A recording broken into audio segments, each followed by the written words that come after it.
Yes.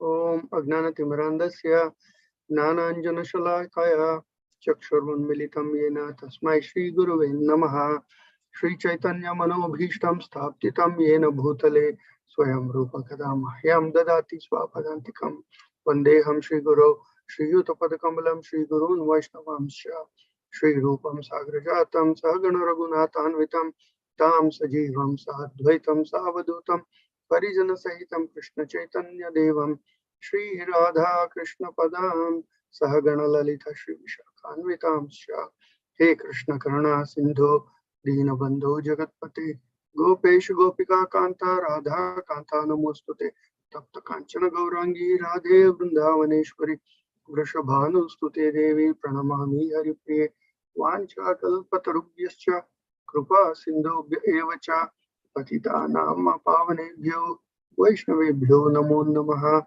Jai Shri Krishna Chaitanya Prabhu Nityananda Shri Advaita Gadadara Shri Vasadi Gaura Bhakta Vrinda Hare Krishna Krishna Krishna Hare Hare Hare Rama Rama Rama Hare Hare Namo Vishnu Padaya Krishna Prasthaya Bhutale Srimate Yesi Bhaktivedanta Swami Iti Namne Namaste Saraswati Deve Gauravani Pracharine Nirvishesha Shunyavadi Paschatya Deshatarine Narayanam Namaskrityam Naran Chaiva Narottamam Devim Saraswatim Vyasam Tato Jayam Udhirayet Nashtaprayeshu Abhadreshu Nityam Bhagavata Sevaya Bhagavati Uttama Shloke Bhaktir Bhavati Naishtike Mukam Karoti Vachalam Pangvam Langaite Girim Yat Krupatamaham Vande Shri Gurum Dhinatarinam. I offer my humble obeisance. I offer my respectful obeisances unto my spiritual master, the deliverer of the fallen souls. His mercy turns the dumb into eloquent speakers and enables the lame to cross the mountains. I seek the blessings of all the Vaishnavas. I seek forgiveness for any transgressions I may commit while I am speaking. Om Namo Bhagavate Vasudevaya. Om Namo Bhagavate Vasudevaya. Om Namo Bhagavate Vasudevaya. Welcome to the Srimad Bhagavatam reading session today. We are reading from Canto 2. Canto 2 is the Cosmic Manifestation, and Chapter 8. Chapter 8 is questions by Parikshit Maharaj. Yatatma Tantro Bhagavan Vikridati Atma Mayaya Vishrijava Yatha Mayam Udasate Sakshit Vibhu. Translation: the independent personality of Godhead enjoys his pastimes by his internal potency, and at the time of annihilation gives them up to the external potency and remains a witness to it all. Purport by A.C. Bhaktivedanta Swami, Srila Prabhupada Ki Jai.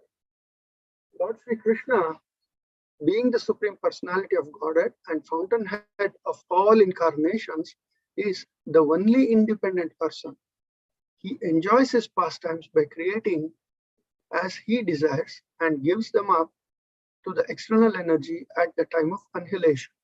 By his internal potency only, he kills the demon Putana, even though enjoying his pastimes in the lap of his mother Yashoda. And when he desires to leave this world, he creates the pastime of killing his own family members, Yadukula, and remains unaffected by such annihilation. He is the witness of everything that is happening, and yet he has nothing to do with anything. He is independent in every aspect. Maharaja Parikshit desired to know more perfectly from a pure devotee, or to know well. So this is such a wonderful verse, and at the sight of it, it looks like it's the verse is stating something very factual, And even Prabhupada's purport is, also not very, very, expansive as he generally does it. So let's take a look at what's happening here. This chapter is all about questions by Parikshit Maharaj. Parikshit Maharaj, and this is the last question in the series of questions that Parikshit Maharaj has asked. The first set of questions were related to the Lord and the Jiva. And then the second set of questions was questions about Kala and Karma. And this particular question is the last one in that series. So what is happening, like the past, yesterday, I think, we heard about the reappearance of Jivas after Pralaya from the body of the Lord, and then creation of Pashandis or heretics.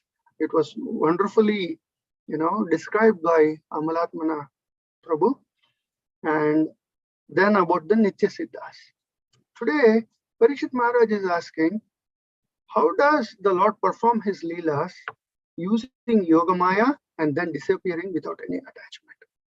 So it's a very nuanced question where, Parikshit Maharaj is asking what portions of which Leelas are performed by his internal potency and which, Leelas are performed by his external potencies. And it's also bewildering and confusing, because what this particular verse says is that the Lord is creating as he desires, and then when everything is over, he doesn't mind that annihilation. He hands it over to the internal potency or the external potency for annihilating whatever he created, and he just walks away and becomes a witness. This is very bewildering and very confusing. I just wanted to go to verse number Bhagavad Gita, chapter 4, verse 7, where Krishna himself says, Yada yada hi dharmasya gnanir bhavati bharata abhyuttana adharmasya tadatmanam shrujamyaham. Whenever and wherever there is a decline in religious practice, O descendant of Bharata, and the prominent rise of irreligion, at that time I descend myself. So here you can see, we may say the Lord is not attached, but don't you think this is attachment? Otherwise, why should he come down here? And why should he, try to reestablish, religion? Then let us look at 4.8 of Bhagavad Gita. What is he saying here? Krishna is saying, Paritranaya sadhunam vinashaya cha dushkrutam dharma samsthapanarthaya sambhavami yuge yuge. To deliver the pious and to annihilate the miscreants, as well as to establish the principles of religion, I myself appear millennium after millennium. So Krishna is very clearly saying that he is coming here. He has an attachment. He has a duty, whatever you call it, but he is coming here. And if not, why would he, take, avatars one after the other and come here, interact with the devotees, interact with the non-devotees, interact with the demons and all of these people, and still, say that he's not, interested in any of these things, and at the end he's going to walk away. So this confusing aspect is highlighted by Uddhava in the third canto. It is called, the third canto, Status Quo, where the second chapter is all about remembrance of Lord Krishna. What happens in this chapter is basically Vidura is now, he's on a pilgrimage to all parts of the country, and he meets with Uddhava.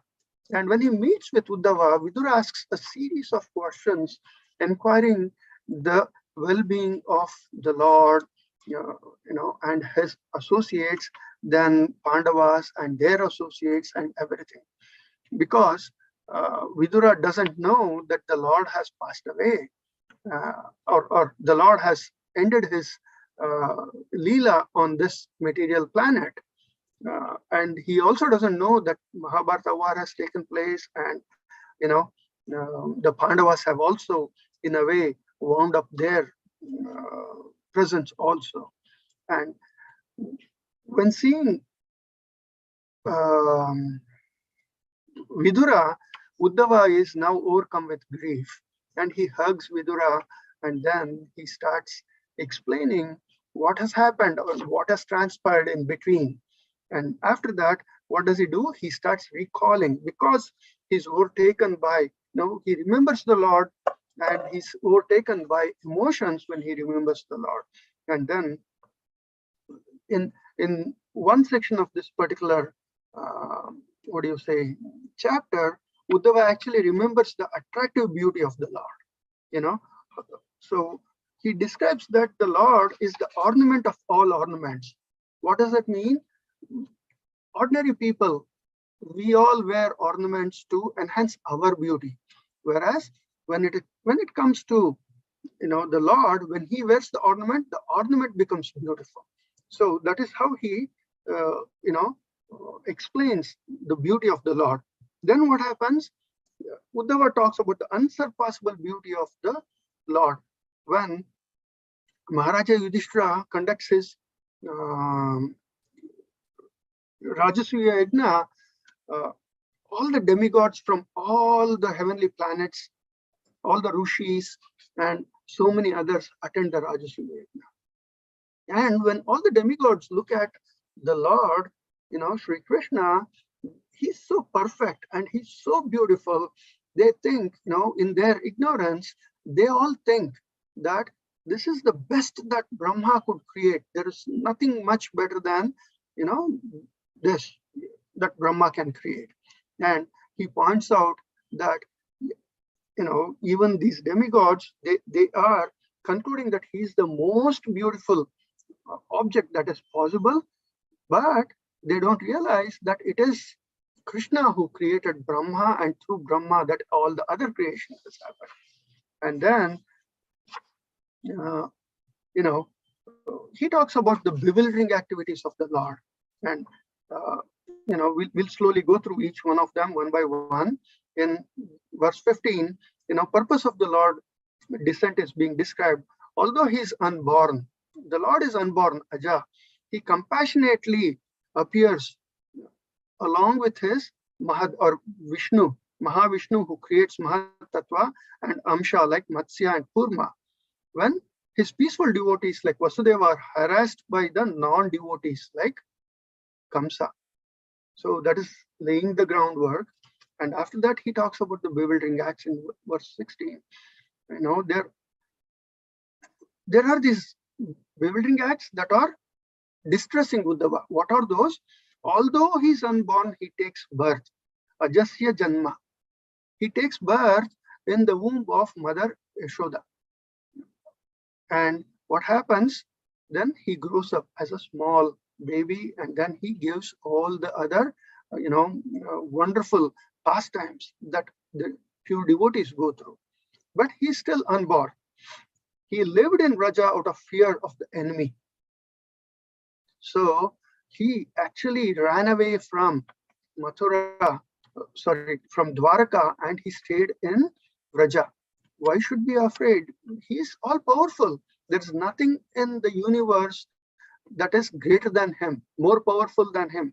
In spite of that, he runs away and he stays in Raja. Then, although he's all powerful, he fled from Mathura. Fear of Jarasandhara, he goes and hides in the water. Can we even believe this? How can these contrasting things happen? Then, begging pardon from his parents. What happens? After 16 years, the Lord and Balarama, both of them, they go to Kamsa's palace. They finish off all the demons, including Kamsa, and they liberate their parents. And then, when they liberate their parents, what do they say? They say, please pardon us. It took 16 years for us to overcome the fear of Kamsa. and then we came and liberated you. Can you even imagine? And that is why Uddhava says, all this behavior pains my heart a lot. Then relieving the earth of the weight, uh, what sort of burden is he relieving? He's relieving the earth of the burden of all these demons who are creating, irreligion, and not allowing his devotees to prosper. Then more bewildering is the mercy given to Shishupala. Shishupala is, as we all know, is closely related to Krishna, a nephew, and then he's very envious of Krishna and keeps on blaspheming Krishna. But Krishna had given Shishupala, a blanket pardon of some sort, where until 100 anarthas that Shishupala commits, Krishna would not act. Now what happened? Shishupala, he loses his control, in the grip of his own pride and envy. Shishupala goes on, blaspheming Krishna in the Rajasuya Yajna, one after the other. And at the end, even though he forgets his count, Krishna doesn't. Krishna releases his Sudarshan Chakra and he kills Shishupala. And what happens? Shishupala's soul goes and merges with the Brahma Jyoti. And now this is also bewildering. What is the difference between living entities like demons like Shishupala and all those yogis who aspire to merge into the Brahma Jyoti? That is also bewildering. Then purification by Lord's darshan and the devotees' arrows. On the battlefield of Kurukshetra, what happens is, all those enemy soldiers, and also the demons who are fighting against the Lord and the Pandavas, they're all on the battlefield. And what happens is Arjuna's arrows are touching them. Devotee association can be by physical touch or even just by association. And here the devotee association is happening by Arjuna's arrows. And when Arjuna's arrows touch these enemy soldiers, they are getting purified. After that, they are dying. How are they dying? They are seeing the smiling face of the Lord, and they're dying in the presence of the Lord. How many of us want to die like that, in the presence of the Lord, remembering the Lord or some aspect of the Lord, so that we can go back to Godhead? But here, the Lord is giving this particular liberation to all his enemies. And then Uddhava is actually, further down in this chapter, Uddhava is actually, lamenting that these enemy soldiers, these enemies of the Lord, are much better than devotees like me, because, Uddhava is obviously pained that he could not leave the planet Earth when Lord Krishna ended his pastimes. And he is actually not just lamenting, he's crying, because there were 3 types of liberations that were offered on the battlefield of Kurukshetra. What happened is, anyone who thought that Krishna is a great statesman and he's, he did a wonderful job, they all went to, the Brahma Jyoti. All these, different soldiers of the enemy side, they also went into the Brahma Jyoti. But anyone who thought of the Lord as somebody who is divine, they all went to Vaikuntha planets. But anyone who thought of the Lord as he is the supreme Bhagavan, they all went to the Goloka planets. Now further, there are the unparalleled qualities of the Lord. No one is equal to him or superior to him. That is one thing. Then he is Trayadisha. What is that? Master of all kinds of threes. What are the threes? 3 principal potencies, 3 pairs of opulences, 3 Purushavataras, 3 Gunavataras, 3 modes, and the 3 worlds. So we can go into a little more detail on that particular thing. What are the 3 worlds? We know the heavenly planets, the earthly planets, and the lower planets. And then the 3 Purushavatas are the Karnodakashayi Vishnu, Garbhodakashayi Vishnu, and Shirodakashayi Vishnu. Then the three modes are Rajas, Tamas, and Rajas, Tamas, and I forget what's the Sattva. Sattva. Thank you, Prabhuji. And Sattva. So he is like, he is this master of all these threes. I didn't even, until I read this particular verse of Uddhava, I didn't even realize, there are so many of these things that we see in common experience and we don't understand. Then he is also supremely independent. He is, and all his desires are fulfilled just by, the goddess Fortune. He is the husband of that, Mother Lakshmi. Then he is worshipped by the eternal maintainers of creation with various paraphernalia. And then his feet is honored by millions of helmets or crowns that touch them. We have seen this in Brahma Samhita, where, Lord Brahma actually explains how, the Brahmas of all the worlds go and bow down in front of Krishna. How do they bow down? They put their heads down near the, on the feet of Krishna, the lotus feet of Krishna, and their crowns are touching the ground. And sometimes the crowns even fall down. There are millions and millions, unlimited number of Brahmas like that. And that is the opulence of, the Lord. Then he also says it is very painful to see that, Krishna by nature is very mild. He's smiling and very gentle. The moment you visualize Krishna even in your mind, your heart softens. What does the Lord do? He actually, in the palace of Ugrasena, he submits to Ugrasena and he always tries to explain, this is what happened. This is what happened, okay? Now, look at it. He liberated the kingdom from Kamsa and re-established Ugrasena as the king. Actually, contrast this with Duryodhana. If it was Duryodhana who had done this, what would Duryodhana have done? He would have become the king. Krishna could very easily have become the king and everyone would have gladly agreed. And they would have worshipped it, they would have celebrated it. Whereas what does Krishna do? He puts up not even his parents, but his grandparent as the king. And he doesn't behave as if he's the king even for one single day. He always goes and asks for permission from Ugrasena and then his parents, and then he moves on. Then he also gives mercy to Putana. See, when the Lord is born, and he's playing in the lap of Yashoda Mai, though he's, as a baby, he's enjoying in the lap of Yashoda Mai, his potencies have not diminished. He is not any lesser than the Supreme Personality of the Godhead. But when he plays his roles, he is very perfect. He's playing this when Putana comes. And what does Putana do? She actually poisons her breast and then feeds the Lord. What does the Lord do?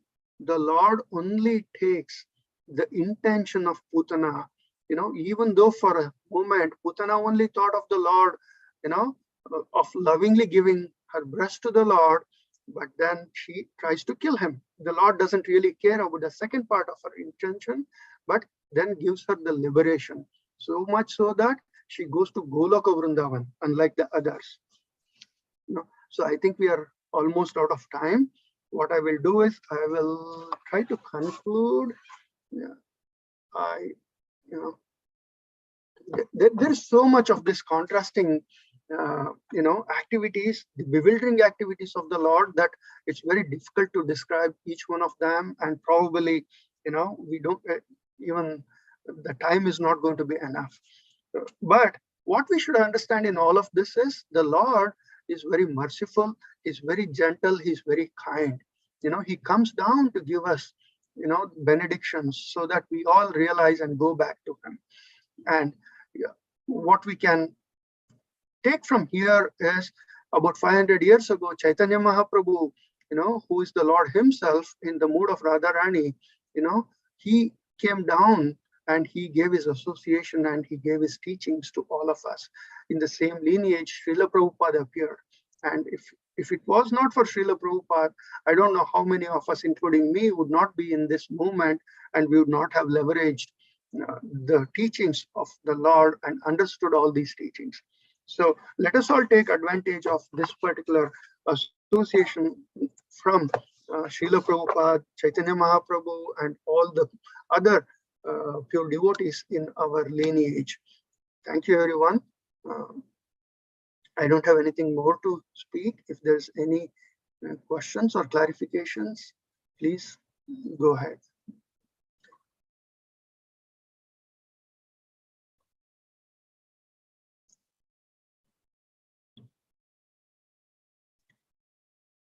Okay, if there are no comments or questions, thank you, everyone. Vancha kalpatarubhyasya kripa sindhobhya evacha patitanam pavanebhyo vaishnavebhyo namo namah ananta koti vaishnavibhyo. Hare Krishna. Thank you, Prabhuji. Hare Hare, Dandavat Pranam, all glories to Srila Prabhupada. How can you just stop like that, Prabhu? Prabhuji? I don't understand, Prabhuji. How can you say why I'm going? I cannot. We are all here. Okay, Prabhuji. Dandavat Pranam, Prabhuji, all glories to Srila Prabhupada. Please.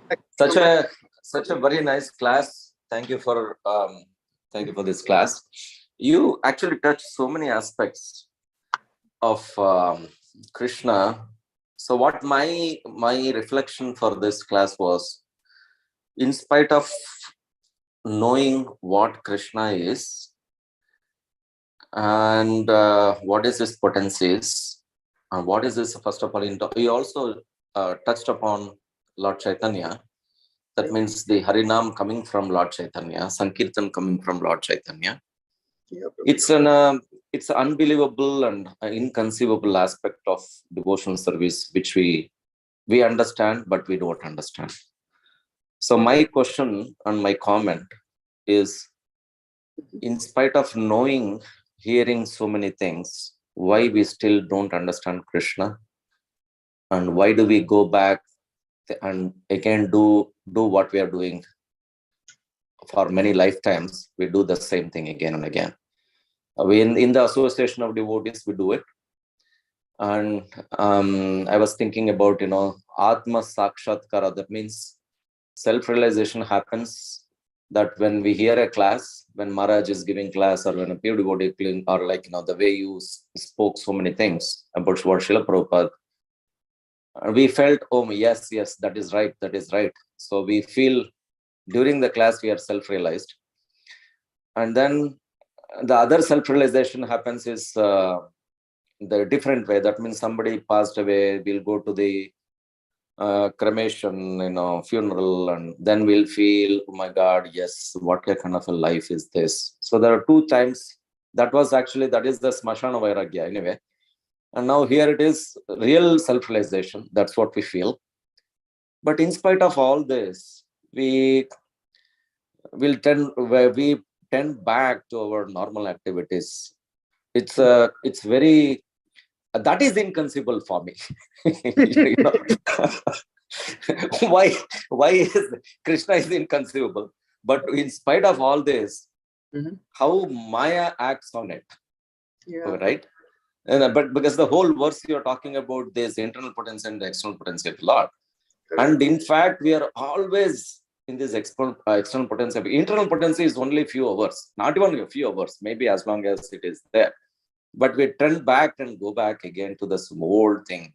And, I was thinking, what is, maybe you can throw some light on it. Krishna Prabhuji, I don't think I'm actually, I have the knowledge to explain all of that. The first part is, what I did was, I just repeated everything that Uddhava, spoke about in the in the second chapter of Canto 2. That's all I did. So there is nothing about my own realization there, Prabhuji. And you were talking about how, we all feel, I don't know about others, but how sometimes I feel kshanika, for a moment I feel, oh, I have this realization, and you talk to me the next moment, that realization and the values are all, forgotten, and they're all gone. I'll be, as usual, my material self with a lot of passion and ignorance. The issue here is forgetfulness, Prabhuji. And like you rightly said, there is a fight between the internal potency of the Lord and the external potency of the Lord. And the fight is not between those two energies of the Lord. The fight is within us, fighting for those two energies of the Lord. If we fight for the internal potency, then we can be more and more in the internal potency. And that is why when we are in the association of the devotees, we all feel, like in some sort of ecstasy, as well as we all feel peaceful, and we want to continue in that. However, we also have this internal fight, and we want to go back to our material selves in the name of responsibilities, in the name of that, in the name of this, sometimes just because we are getting bored of the association, or whatever, and then we walk back to, we willingly walk back to the external potency, clutches of external potency. I think that is what I understand, Prabhuji. The rest, I think there are so many others here who are learned as well as realized. I will let one of them or some of them to speak for that, Prabhuji. I am also realized during the class. Anyways, so anyway, I'll wait for Shivalabha Prabhu, Vanshidhar Prabhu. They're all stalwarts here. They can help. Yeah, they can. Yeah, we have to speak for ourselves, Prabhu. I don't know if I'm a stalwart. But first of all, Radha Kunjabihari Prabhu, excellent class. I'm sorry I caught the last maybe 10 minutes of the class. Very, very nice. It's a lot to cover, I know. And Balram Prasad Prabhu, if I understood your question right, I hope I did. Question is, why are we not making the progress in one sense, right? In terms after hearing and all of the good things that we're learning in terms of all the classes and discussions. Is that correct, Prabhu? Yes. And with regards to that, Balram Prasad Prabhu, you don't have to worry. You're already there. I can speak for myself. I know I have a long ways to go. But here's the thing. Even yesterday, I was reading the Bhagavatam with Ruchira. The message that Srila Prabhupada gives us is, as long as we are following the regulative principles, we're following the instructions of the spiritual master, there's nothing to worry, because it is a journey, and it will, as long as we're doing our rounds and we're following all of the regulative principles, it will finally, it will, the outcomes will be, very much in terms of us getting back to Godhead. That's Krishna's promise, and that's the spiritual master's promise as well. And his immense faith is what he's giving here. When I say his, I'm talking about our spiritual master's immense faith in Krishna and Krishna's word that he's placing in us. So regardless of how long it takes and what it takes, in terms of how we apply ourselves, as long as we're applying ourselves in terms of the regulative principles and following his instructions, we will certainly achieve the desired outcome, which is being back with Krishna. And even in being back in Krishna is, again, engaging with Krishna, which is my second point, which is, this is Kartik month. You just take the example of Yashoda Mai. It's not like that she goes after Krishna, catches him in the first go.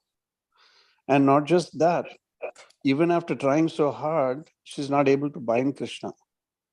Okay, so she could also be thinking, oh my God, I'm trying so hard, but I'm not able to achieve what I want to achieve. Correct? And this is Yashoda Mai, this is Krishna's mother. What to speak of us? What to speak of us?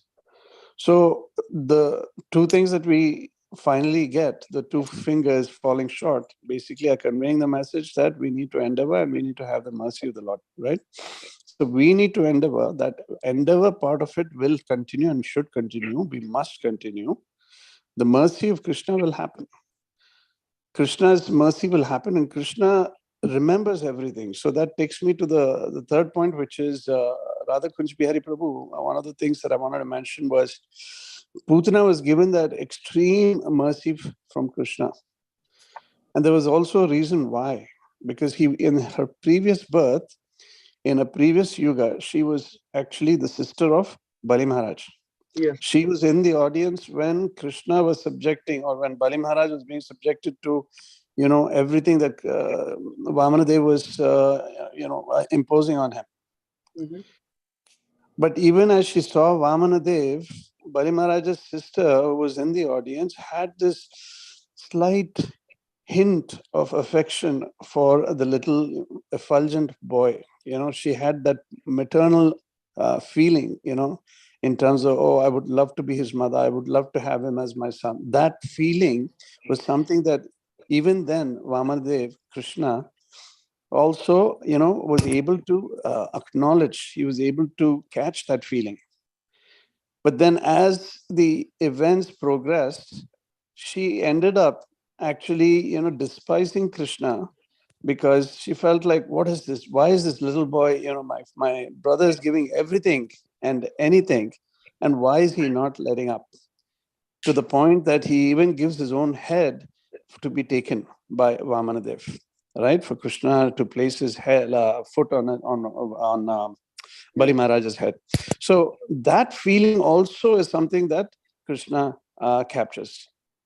Yeyata mam prapadyante, right? So he is so willing to reciprocate, and he provides that facility in her later life, in a later pastime, where she's given that opportunity to nurse Krishna as a baby boy, as a mother.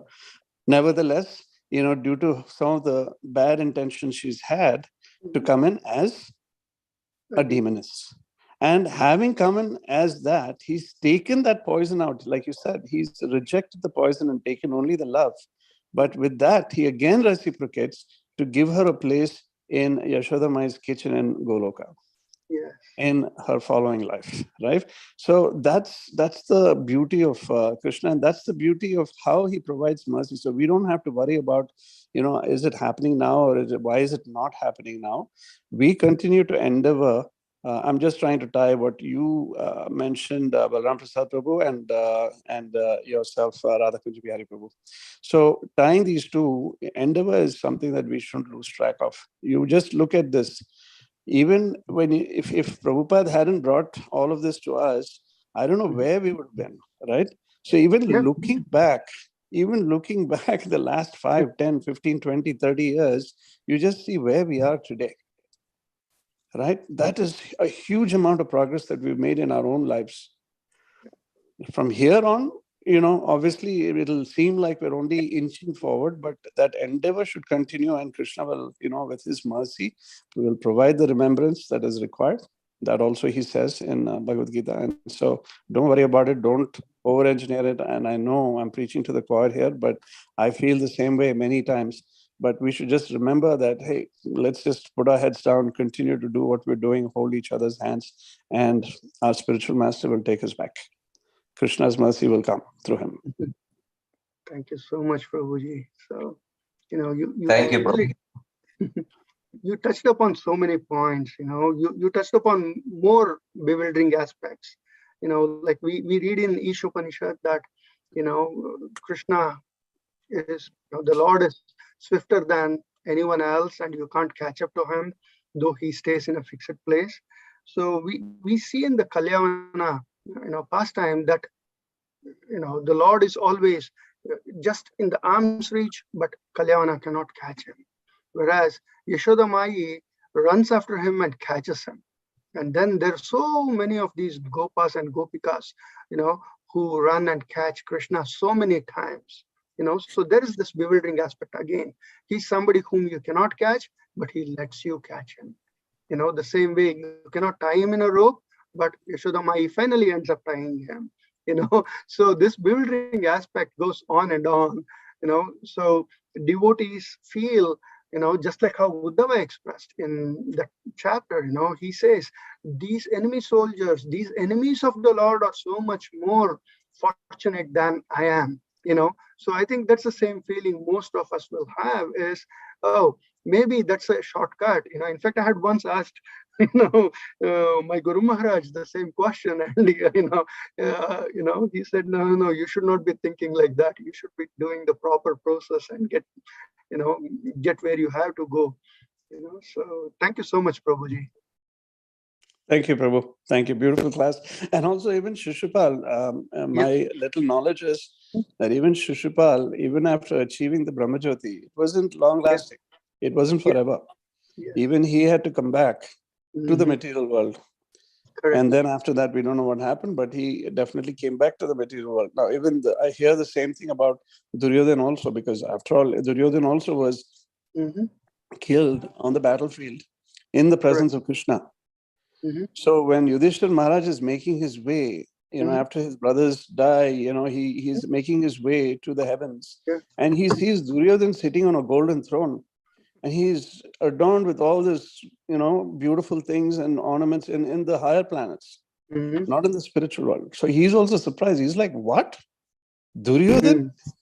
But our acharyas say that, even that was because he died in the presence.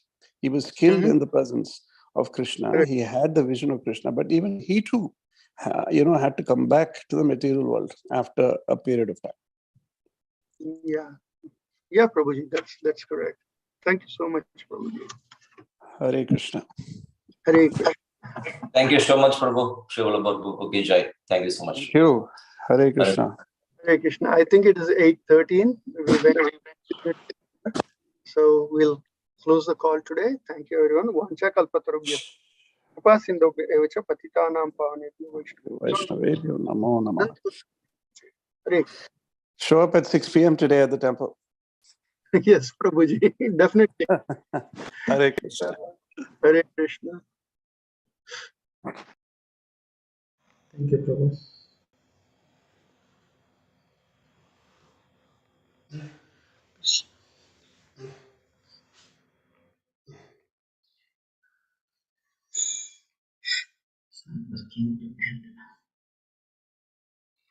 I'll do here.